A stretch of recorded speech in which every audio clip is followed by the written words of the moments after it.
지난주에 이어서 화목제에 대해서 계속해서 살펴보도록 하겠습니다. 구약 성경에 나오는 모든 예식, 절기 이런 것들은 모형입니다. 이 모형을 통해서 우리에게 가르쳐 주고자 하는 실체가 있습니다. 그래서 우리가 구약 성경에 나오는 사건이나 어떤 기록들을 볼 때는 이것이 우리에게 가르치고자 하는 것이 무엇인가, 실체가 무엇인가를 우리가 깨달아야 그 구약의 본문을 제대로 이해한 것이고, 단지 구약의 내용만 이해했다고 하면 반 정도 이해한 것이라 볼 수가 있습니다. 그래서 구약은 그림자라고 한다면 신약은 실체입니다. 이스라엘 백성들이 구원받을 때 어린 양을 잡아서 벽면에 칠하면 구원을 받는다는 사실, 그게 결국 신약에 예수님의 십자가 피로 인하여서 우리가 구원받는다는 그 사실을 보여주는 것입니다. 또 이스라엘 백성들이 홍해를 건넌 사실을 바울은 우리가 예수 안에서 죽고 사는 세례라 그렇게 말씀했습니다. 그렇다면 절기도 그런 의미가 있습니다. 화목제는 단지 우리가 잔치해서 먹고 마시고 즐거워하는 것이 아니라 예수님이 자기 자신을 제물로 드려서 하나님과 우리를 화목케 하시고 사람과 사람에게 화목을 주시는 예수님의 그 사건을 보여주는 모형인 것입니다. 그렇게 보면 우리가 이제 이해가 되게 되는 것이죠. 자, 오늘 15절부터 보면은 고기가 잡았으면 하루 만에 다 먹고 남았으면 불태우라. 또 서원제로 잡은 고기면은 이튿날까지는 먹을 수 있지만 사흘째 되는 날까지 조금이라도 남았으면 다 불태우라 그렇게 말씀했습니다. 그 당시 고기가 많은 것도 아니고 우리나라도 옛날에 잔치하면 정말 1년에 한두 번 그 고기 맛을 볼 수 있잖아요. 그 큰 솥에 고기는 얼마 들어가지 않습니다. 잔치했을 때 그 고기를 접하면 정말 귀하잖아요. 이런 조금이라도 남겨두었다가 하루 더 먹고 싶은 그런 마음이 있을 텐데 왜 불태워라 했을까? 물론 음식이 시간이 지나면 부패한다는 것도 있습니다. 그렇지만 부패한다고 하면 이튿날까지 남은 고기는 잘 살펴보고 냄새를 맡고 부패했으면 버리고 먹을만 하면 아껴서 먹어라 이렇게 해야 될 텐데 이튿날까지 남았으면 무조건 버리라 그렇게 말씀하는 것입니다. 왜 이런 식으로 말씀하느냐면 성경에 나오는 모든 사건은 하나님이 우리에게 하는 훈련이 있습니다. 훈련. 그 훈련이 뭐냐면은 순종하느냐 안 하느냐 그 훈련하는 것입니다. 남자들이 군대에 가면 제일 먼저 하는 훈련이 뭐냐면 제식 훈련입니다. 제식 훈련. 앞으로 가, 뒤로 가, 좌로 가, 우로 가. 그것을 맨날 며칠 하거든요. 그래서 그걸 하면서도 왜 다 큰 사람에게 이걸 시키는가 그렇게 반감이 들 때가 있습니다. 왜 그런 훈련을 하겠습니까? 지휘관의 말에 무조건 복종하는 훈련을 하는 것입니다. 사회생활을 할 때는 자기 마음대로 하고 싶은 대로 했던 그런 사람들이 모여가지고 군대에 들어오면 이제 더 이상 자기가 하고 싶은 대로 하는 게 아니고 지휘관이 명령하는 대로 움직여야 되기 때문에 그 제식 훈련을 하는 것이고, 또 자대 배치 받아가면 어떤 일이 있느냐, 요즘은 그런 일이 없겠지만 겨울에 그 언 땅을 파라고 합니다. 그러면 처음에는 이 땅에 김장했던 걸 묻으려고 하나 그런 생각을 가지고 열심히 파는데 다 파고 나면 다시 묻으라는 겁니다. 이걸 몇 번 하다 보면 막 성질이 막 이만큼 올라옵니다.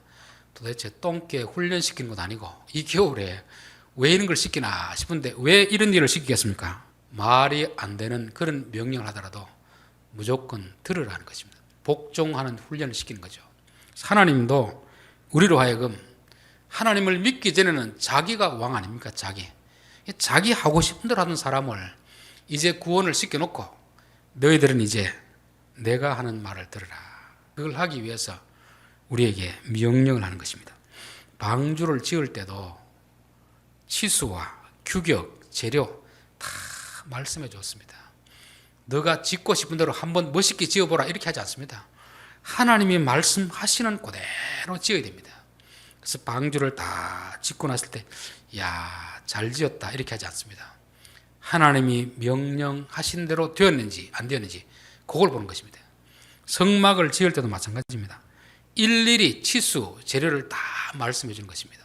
성막이 다 지어졌을 때도 하나님이 명령하신 대로 되었더라. 그러면 합격이고, 아무리 크고 멋있게 지어도 하나님이 말씀하신 대로 하지 않았으면 이건 불합격이고 제품으로 하면 취소되는 것입니다.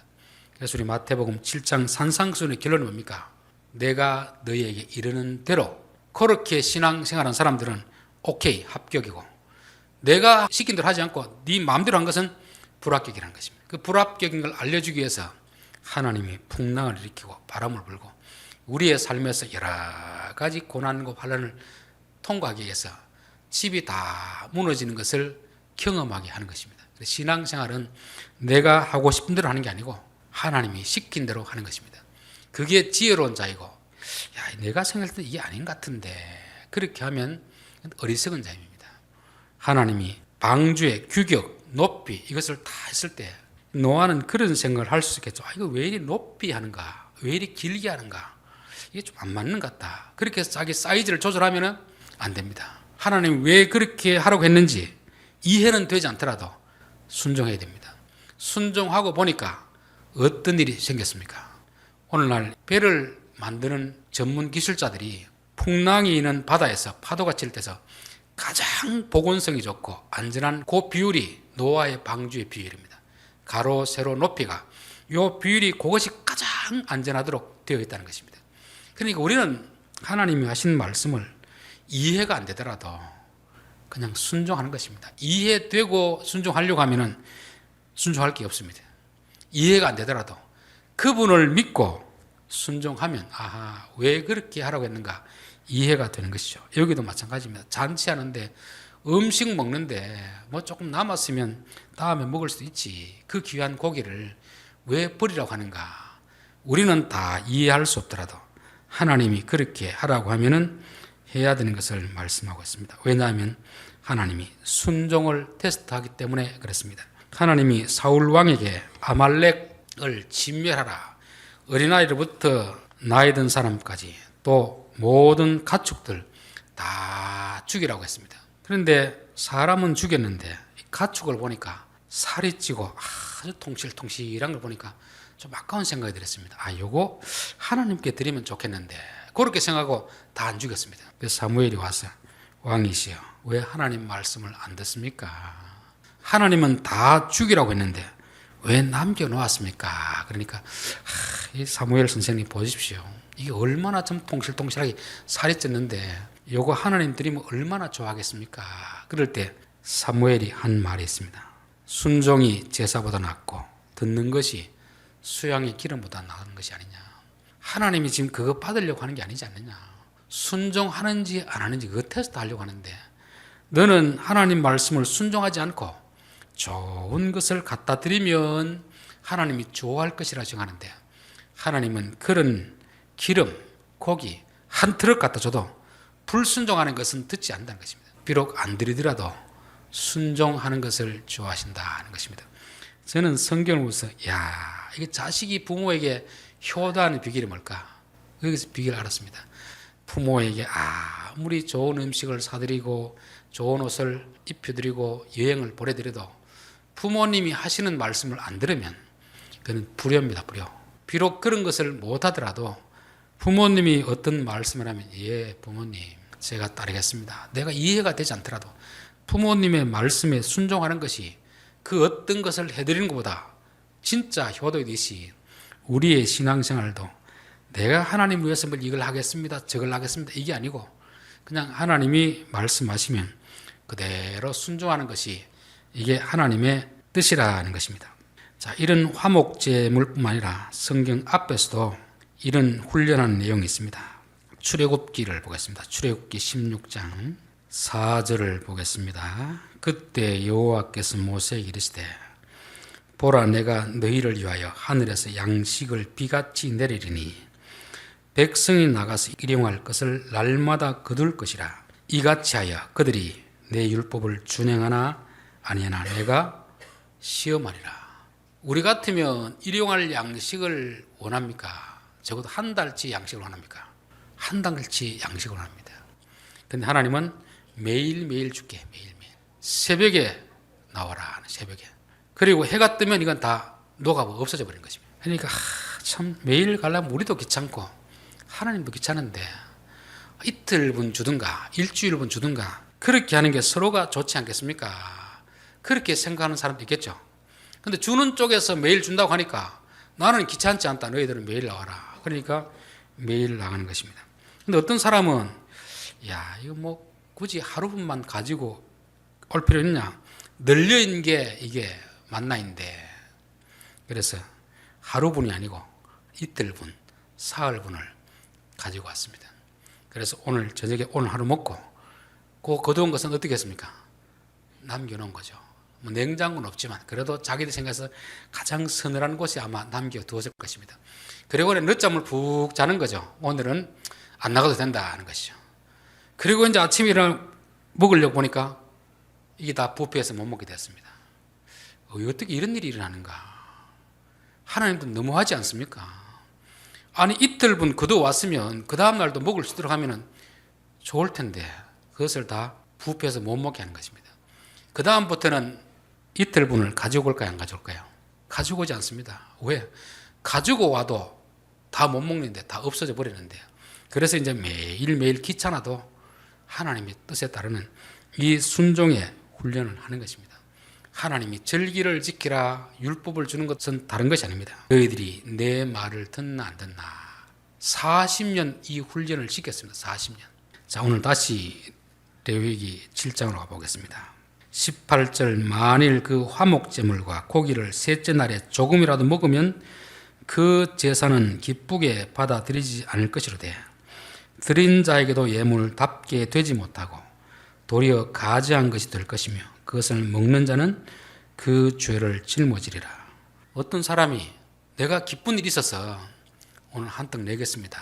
그래서 돼지를 한 마리 잡았습니다. 그리고 교인들하고 같이 쭉 나눠 먹는 거죠. 근데 드릴 때 하나님이 그 예물을 받으시는 게 아닙니다.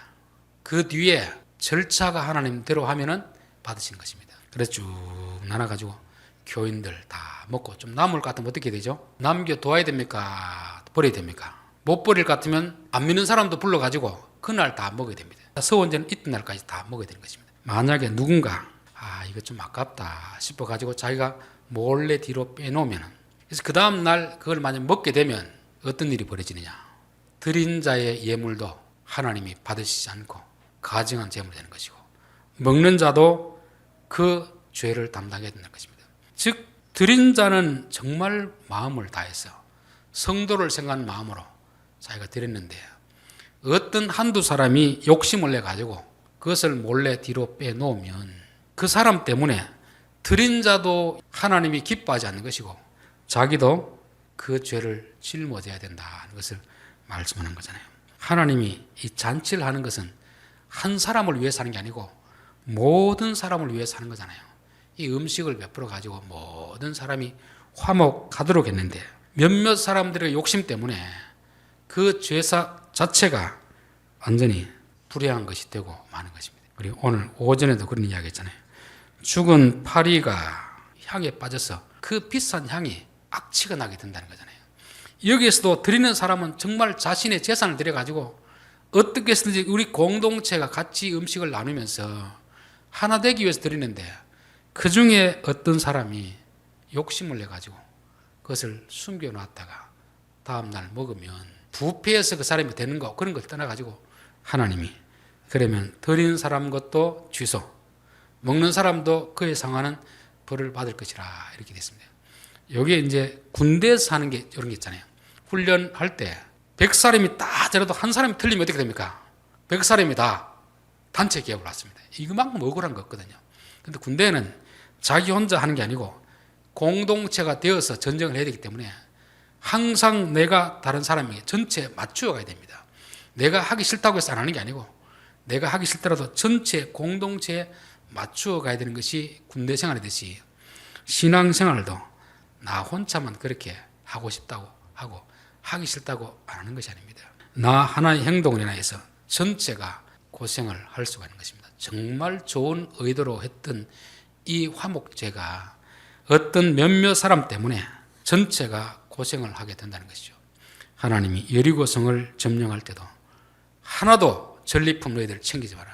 그것은 하나님이 온전히 승리하게 한 거기 때문에 너희들이 전리품에 손대면 그냥 두지 않겠다 했습니다. 아간이 몰래 외투 한 벌 뭐 이런 걸 숨겼습니다. 하나님이 거기서 화가 나가지고 그 다음 아이성 전투에서 패배하게 만들어 버리십니다. 그래서 여호수아가 하나님 왜 이런 일이 있습니까? 너희 중에 나의 명령을 어긴 자가 있으니까 그 자를 잡아가지고 처단하라 했습니다. 그래서 아간을 재뽑아서 그를 아골 골짜기에서 불태워 죽이고 나니까 그제서야 하나님이 진노를 푸시고 이제 그 다음 아이성 전투에서 승리하게 해 주셨던 것입니다. 하나님은 공동체를 이만큼 중요하게 여깁니다. 아무리 공동체가 좋은 의도를 가지고 있다 하더라도 한두 사람의 어리석은 사람이 있다면 그로 인하여서 전체 공동체가 피해를 당하게 된다는 것을 말씀하는 거잖아요. 이 화목제물의 의도는 전체 사람들이 하나 되기 위해서 잔치를 베풀었는데 누군가 돈을 내가 베풀었는데 그 몇몇 사람, 우매한 사람들 개인 욕심 때문에 숨겨놓고 그 다음날 먹으면 하나님이 그 제사 자체를 취소시켜버린 것입니다. 그리고 너는 그 죄값을 물어야 된다는 것이니까 얼마나 무서운 것입니까? 이 화목제물에 대한 이 똑같은 모형이 성찬식입니다. 신약 성경의 성찬식으로 가보겠습니다. 고린도전서 11장을 보겠습니다. 고린도전서 11장 20절부터 보겠습니다. 그런즉 너희가 함께 모여서 주의 만찬을 먹을 수 없으니 이는 먹을 때 각각 자기의 만찬을 먼저 갖다 먹으므로 어떤 사람은 시장하고 어떤 사람은 취함이라. 너희가 먹고 마실 집이 없느냐? 너희가 하나님의 교회를 업신 여기고 빈궁한 자들을 부끄럽게 하느냐? 내가 너희에게 무슨 말을 하랴? 너희를 칭찬하랴? 이것으로 칭찬하지 않노라.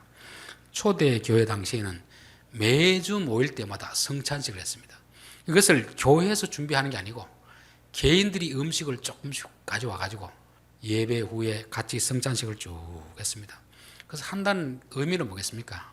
예수님의 성찬식을 기념해서 하는 거거든요. 예수님의 성찬식이 뭐죠? 자기 몸을 희생해서 제자들에게, 제자들 중에서는 가룟 유다도 있습니다. 사람을 차별하지 않고 똑같이 나눠 먹는 것입니다. 밥상 공동체, 가족이라는 의미가 있는 것이죠. 그걸 하기 위해서 예수님이 성찬식을 했습니다. 가룟 유다도 포함시키고 그렇게 했는데 이들은 그 의도를 모르고 여기 와서는 자기들끼리 모여서 가지고 와서는 아직까지 다른 사람들은 순수도 안 되는데 자기들끼리 먹어버리는 것입니다. 가난한 사람이 와서 먹으려고 보니까 없습니다. 그럼 이 사람은 마음에 얼마나 큰 상처가 되겠습니까? 그러니까 이건 화목제물이 아니고 사람을 무시하는 제물이 되어버리잖아요. 성찬식의 원래 의도는 똑같 먹음으로 인하여서 하나님은 차별하지 않는다. 예수님의 그 희생으로 인하여서 부자나 가난한 자나 많이 배운 자나 적게 배운 자나 사회에서 지위가 있는 사람이나 없는 사람이나 똑같이 먹을 것을 주시는 하나님의 화목케 하시는 그 정신을 잊어버리고 자기들끼리 모여가지고 자기들끼리 먹으니까 가난한 사람들이 와가지고 먹으려고 왔다가 아무 먹을 음식이 없습니다. 그게 무슨 성찬식이냐? 그게 무슨 화목제물이냐? 똑같이 사람들이 나눠 먹어야 되는데 어떤 사람이 욕심 때문에 남의 것까지 먹어버리니까 먹지 못하는 사람이 생긴 게 아니냐? 그러면 화목제물의 의도도 훼손되는 것이고 성찬식의 의도도 훼손되는 것입니다. 그러면서 27절 누구든지 주의 떡이나 잔을 합당하지 않게 먹고 마시는 자는 주의 몸과 피에 대하여 죄를 짓는 것이니라.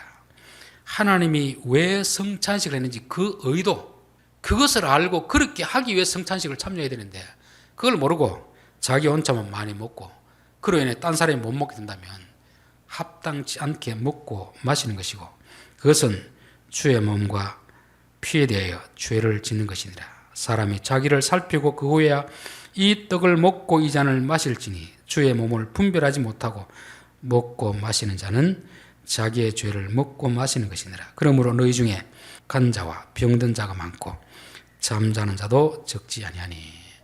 성찬의 의미를 모르고 참여하는 것이죠. 그러니까 너희들 중에 하나님의 징계를 받은 자들도 있다는 것입니다. 다시 오늘 또 본문으로 가봅시다. 왔다 갔다 해서 좀 복잡죠.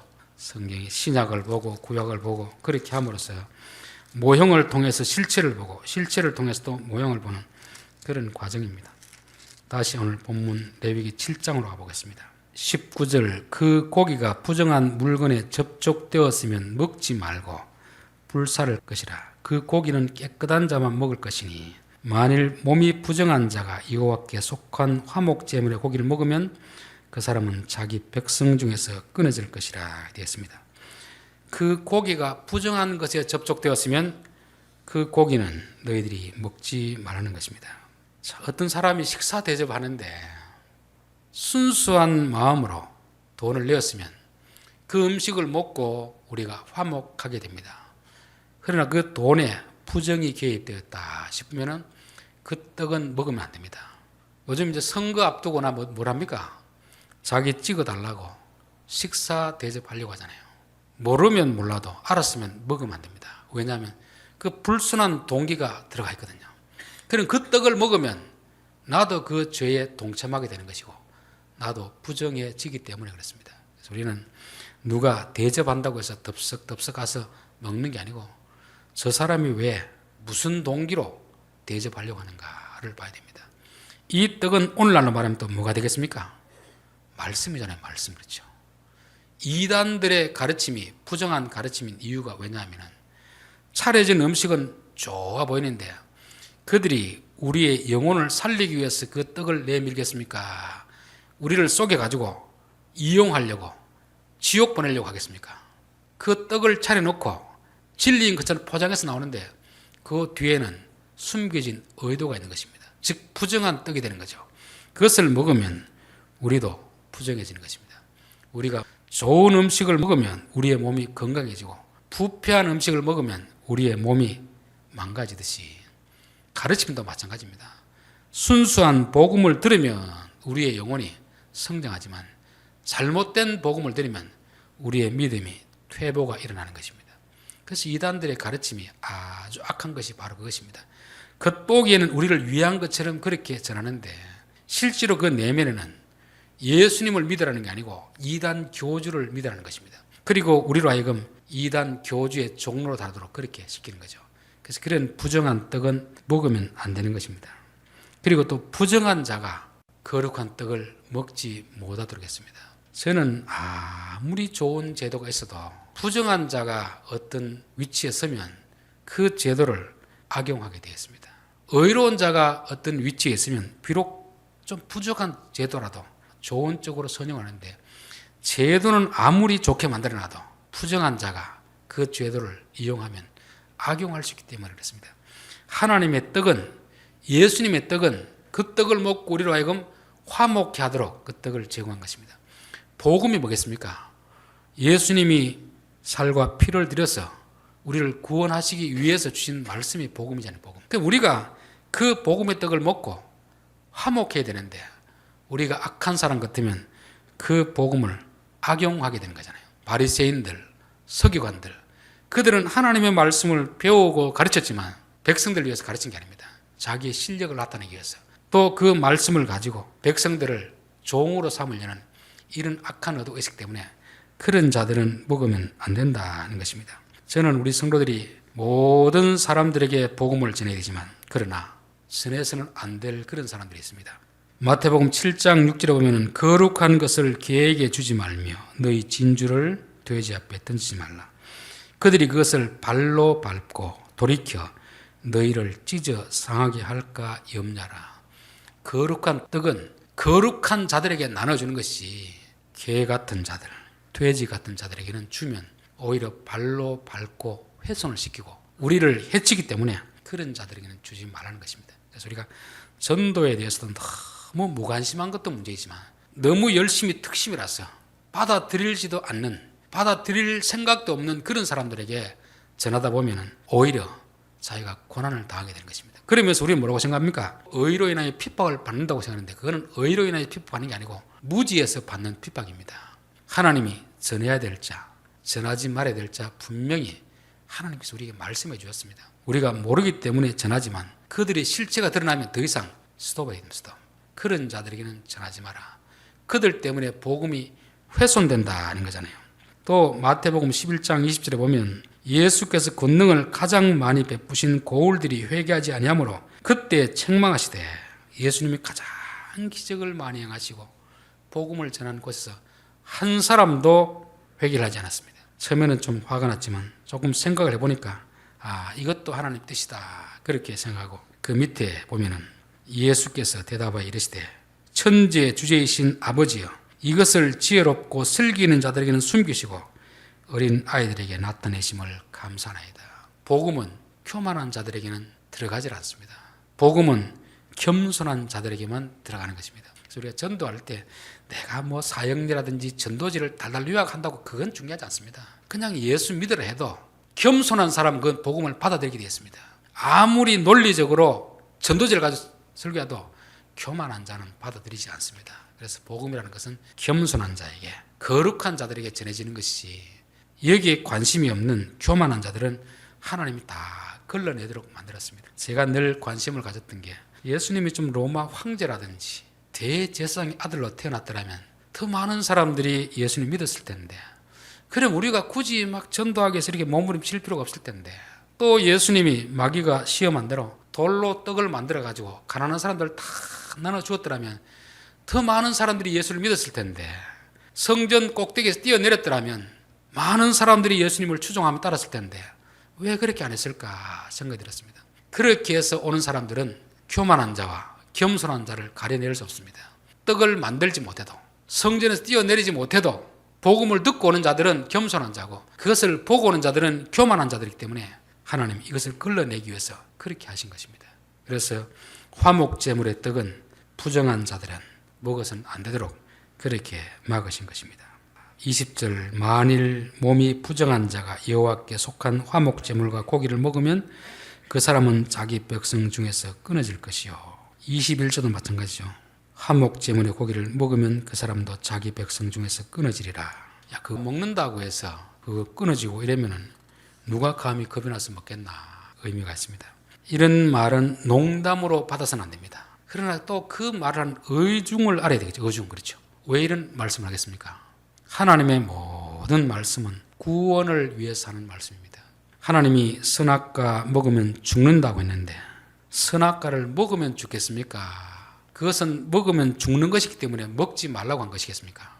먹지 말라고 한 거잖아요. 그렇죠. 먹어서 죽는 것이 아니고 먹으면 죽는 것이기 때문에 먹지 말라고 하는 것입니다. 그러니까 그 말씀에 순종하면 사는 것이고 불순종하면 죽는 것입니다. 여러분, 이제 보통 독약을 이렇게 냉장고 넣어놓으면 독국물, 취급주 이런 걸 하잖아요. 병원에 이거 따로 보관합니다. 그럼 독국물이거나 먹으면 안 되는구나. 그럼 안 먹어야 됩니다. 먹지 말라는 것은 먹으면 죽기 때문에 먹지 말라는 것입니다. 하나님이 하던 모든 말씀은 그런 것이잖아요. 여기서도 왜 죽게 되는지는 모릅니다. 이튿날 남은 음식이 무슨 독성이 있어서 부패했는지 그건 몰라요. 하나님 먹지 말라고 하면 예, 알겠습니다. 그래서 순종하면 사는 것이고 불순종하면 죽는 것임을 말씀하는 것입니다. 그래서 이 말씀도 단순히 협박, 위협하는 게 아니고 위험한 것이다. 먹지 말아라. 혹시라도 모르고 먹었으면 어떻게 되겠습니까? 하나님 특별히 또 긍휼을 베풀어 주는 부분이 있습니다. 미리암이 동생을 비난했다가 하나님이 그를 문둥병이 들게 했잖아요. 일주일 동안 짐 밖에 내보냈다가 잘 모르겠기 때문에 하나님이 다시금 일주일을 기다렸다가 다시금 회복시켜주는 것입니다. 하나님은 우리가 어떤 죄를 지으면 거기에 대한 상환은 벌을 받게 하시는 분입니다. 그러나 완전히 버리지는 않습니다. 벌을 받게 하는 이유는 그 잘못을 깨닫고 다시금 회개하라는 것입니다. 그래서 이 말씀은 농담으로 받아들여서도 안 되고 또 너무 그 의도를 모르고 받아들여서도 안 됩니다.